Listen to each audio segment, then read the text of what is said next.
Good afternoon, everyone, and welcome to another live talk show, Coffee with Mickey. Whether you're watching this show live or you are going to be watching this after it has been posted on our Facebook or YouTube channel, uh, I wish to educate or inform you guys that today's session is going to be absolutely dedicated to those who are looking for subsequent entrant student dependent visas, which we call. So if you are married or you plan to get married and you want your dependent to join you on a student visa, not on a permanent partner visa, but on a student visa. So there's a difference between a partner visa and a student subsequent dependent entrant visa. So we will be discussing about subsequent entrant visa subclass 500, and this is about those dependents who are either in a married or a de facto relationship, and what we can do to get a good outcome of these visas, and what are the different scenarios we will be discussing about.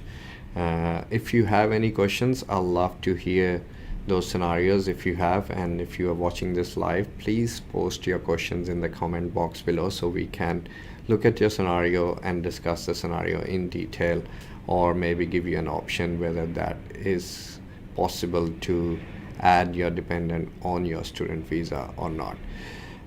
Before we go any further, I'd like to request all our viewers, if you have not already subscribed to our YouTube channel or to our Facebook page, please do so. And there's a link underneath this. If you're watching YouTube or Facebook, there should be a link down there which you can click and subscribe to our channel, so you won't miss out on any future important information or news that we share with all our clients all over the world for education and migration in Australia. Okay, so if you are in Sri Lanka and you are interested in studying in Australia, there's another expo coming up very soon, shortly, actually 14th of this May in Colombo. Please, we'll keep you updated about the venue where the event is happening in this week and the week next. So keep an eye on our Facebook page and the YouTube channel as well. We'll keep you informed. So if you are interested in studying in Australia, we have quite a few universities and colleges joining us there in Colombo, so you would be able to meet them face to face and discuss your case history and your scenario and your future prospects in Australia. Good news about the latest visa grants. There has been a lot of applications with the department, and we have been very fortunate to have received 4 visa grants from offshore this week, so which is good number. I won't say an excellent number, but still pretty decent as compared to the rest of the agents. I won't say, but as compared to the pace that the department has been working at. So it has been pretty slow. We've been waiting for student visa grants for almost 2 months now, but luckily we received 4 visa grants last week. Going back to our main topic for today, so subsequent entrant student dependents. So what is a subsequent entrant? If you are in Australia, you are an onshore applicant, or you are offshore and you want your partner to accompany with you, they are a subsequent entrant. Okay, so if you're already here, let's discuss about the scenarios where you are already here in Australia and you want your partner to join you as a subsequent entrant, and you might even have a dependent. So what is the eligibility criteria for subclass 500 subsequent entrants, or we call it subclass 590? So you need to provide evidence of finance. Again, yes, I know it's bad, but that's the fact. So if you are from a level 2 or level 3 country, and your assessment level for the college or the university is on level 2 or 3, then yes, definitely you will have to provide evidence of finance. Even if you are studying at a level 1 university and you come from a level 2 or level 3 country, a lot of people will say, oh, you do not require evidence of funds because we've checked the document checklist tool and it doesn't say that I need to provide or show funds. But for a subsequent entrant to be granted visa for Australia as a dependent, it is the eligibility criteria that you have to meet, and finance is one of the criteria which you must meet. So you have to provide evidence of funds, that you have enough money to support your partner to come and live here with you on a student visa as your dependent. If you have a child as well, so you will have to provide further evidence of support of finance for your child to live in Australia. So let's say, for example, if it is only a dependent partner, so you're looking at about $7,400 for the living cost for a year that you have to provide evidence. But none said that you will have to provide evidence of money to support yourself as well as your studies along with your partner dependent living cost. So if you have been in Australia for only 6 months, let's say, for example, so you have to provide evidence of next 6 months of studies and your living cost plus your dependent living cost plus the travel tickets that you would need to purchase to come here and go back to your home country. So in detail, there's different scenarios would have different numbers. It's not going to be much beneficial for me to discuss every figure that needs to be shown, but if you are in the same boat and you're looking to bring your dependent to Australia, you can get in touch with us and we can discuss your case scenario and give you an exact figure of what you need to show as financial evidence to bring your partner here. You would also have to meet the eligibility criteria, which is called the nature of household. So whether, what is your relationship, how old is your relationship, how do you provide evidence of your relationship. So copies of evidence that you have been living together if you have not been married for a long time. If you have a child, then obviously that explains everything, that your relationship is old and you have been in a relationship long enough and a genuine relationship where you have a child. But if you do not have a child, then we have to provide evidence of the nature of your household, so like joint bank accounts or copy of lease or your marriage certificate, how old is it, etc., etc. So we can provide evidence that you have been living together. Next is the social aspect. Now, what is a social aspect? How do you provide a social aspect that your relationship is genuine, it's continuing, and you have been together and you have been well established in the society and people know you as a couple, maybe, so these are social aspects. So how do you provide evidence of social aspects? You can get witnesses to sign a statutory declaration saying that they've known you for a certain period of time. We would prefer somebody who's known you for 2 years or more. If your relationship is not long enough, then obviously they'll say that they've known you for 6 months or 12 months on a pro rata basis, whatever the time period you've known them. So I would suggest getting at least 2 witnesses for your relationship, and then provide evidence of travel documents that you have traveled together somewhere. Provide evidence of photos from Facebook page that you have taken and posted on social media, maybe Instagram, maybe you made a video on TikTok, or you got photos that you've shared with each other via email, or you've been there somewhere with family, your marriage photographs, anything that could provide evidence that you have a genuine relationship with your partner and you have been together socially and you have been in love, for example. So any evidence that you can provide that you have a relationship with your partner which is genuine and continuing. Now, the nature of commitment, which is not the last, but one of the most important eligibility criteria. What is a nature of commitment? How committed are you with your partner for an ongoing and a continuing relationship? How do you provide evidence of such a relationship?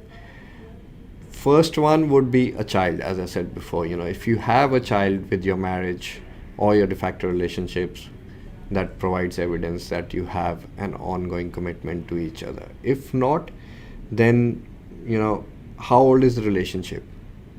If it is very recent, then obviously it triggers fear in the mind of the department. What is going to happen with this relationship in the near future, because they haven't had a long relationship. So you need to provide evidence as much as you can. Like, you've had joint bank accounts for a while, and you've got a life insurance where you might be a nominee to each other, or you have got mutual funds overseas together, that you committed to each other to have a life together. You've had a house or a property or a plot that you bought in joint names. That's a good evidence that you have commitment to stay with each other.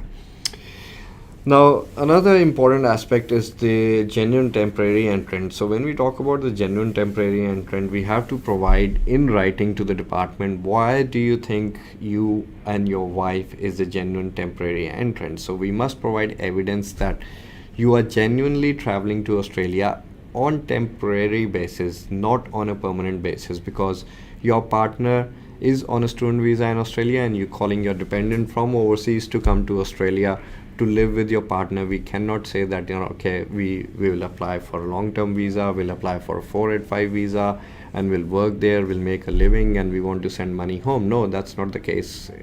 This does not happen here. If you are genuinely coming to Australia as a dependent to your partner, you must return to your home country at the end of the visa that your partner has been granted, and you have to provide genuine intentions of doing so. So we write a statement where why you wish to come to Australia, why do you think how Australia is going to support you, how you're going to support yourself, why will you go back to your home country is very important. Okay, you need to show some evidence of maybe family ties or economic ties, why you would go back to your home country. Now, a lot of students ask me this question. Now, let's say we have a scenario where there's a husband, there's a wife, and there's a child in a relationship. The husband came to Australia on a student visa alone, and in the GTE criteria, he mentioned that that I'll be traveling alone. My family ties are still back home. I have got my wife and my child to go back to. I promised the department that I would not leave my family back home, and this is my intention, is to go study in Australia for 2 years, enhance my education and my skills, get some knowledge, and go back home to my family.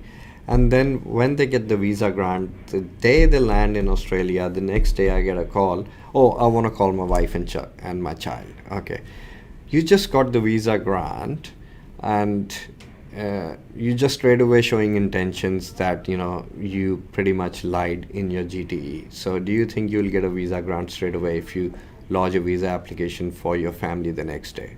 I don't think so. So that's pretty much an indication that you lied in your GTE, whatever you mentioned.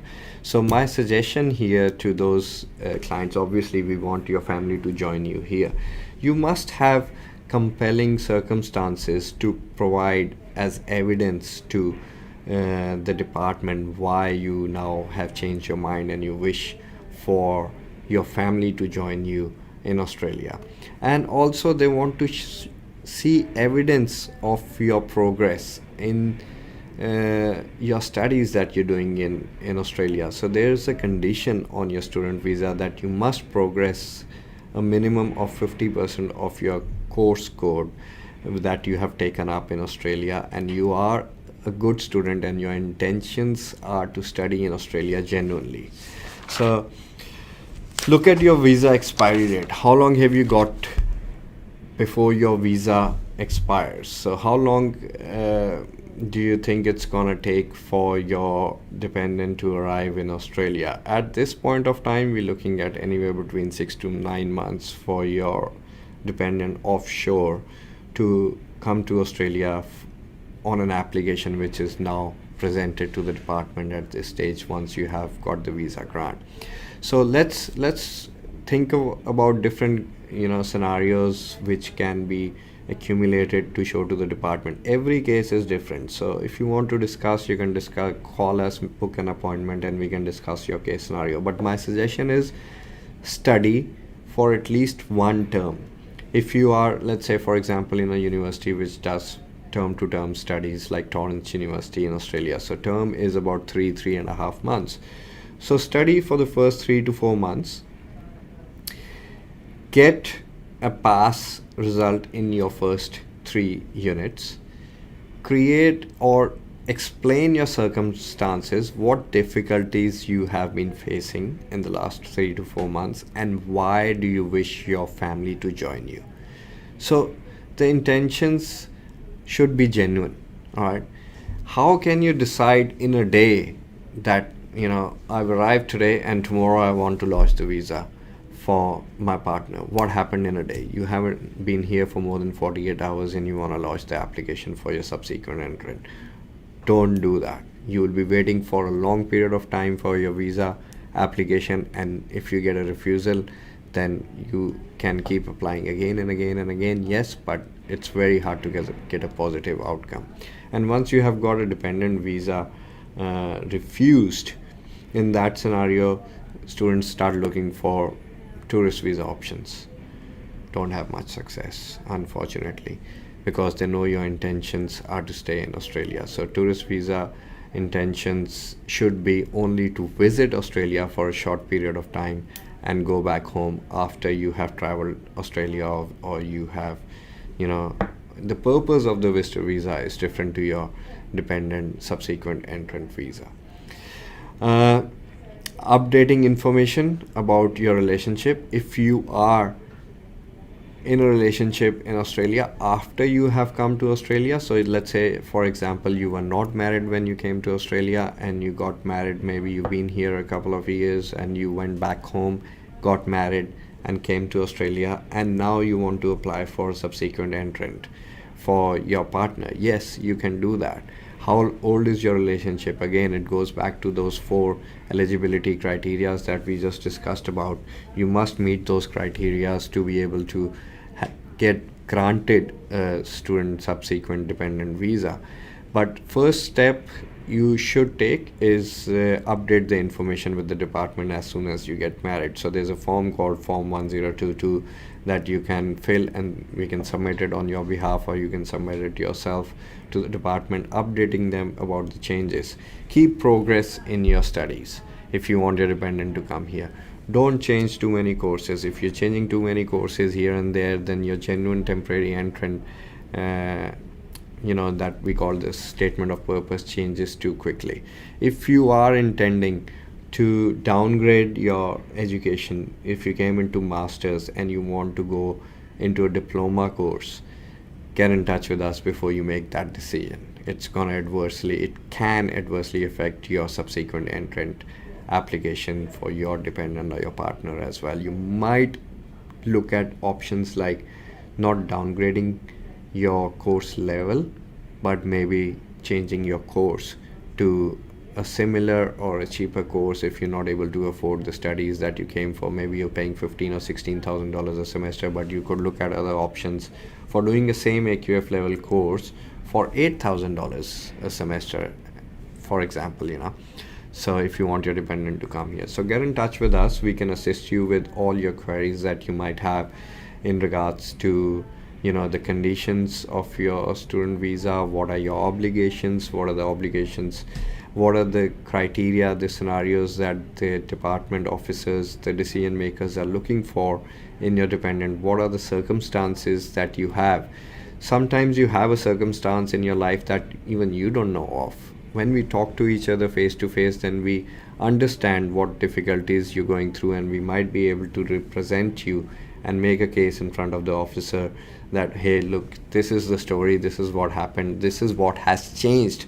New evidence must be provided if there is change of circumstances.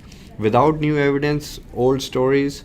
Why didn't you tell us before that you want your wife and children to join in your application? What has changed now? Whatever has changed, do you have evidence of those changes?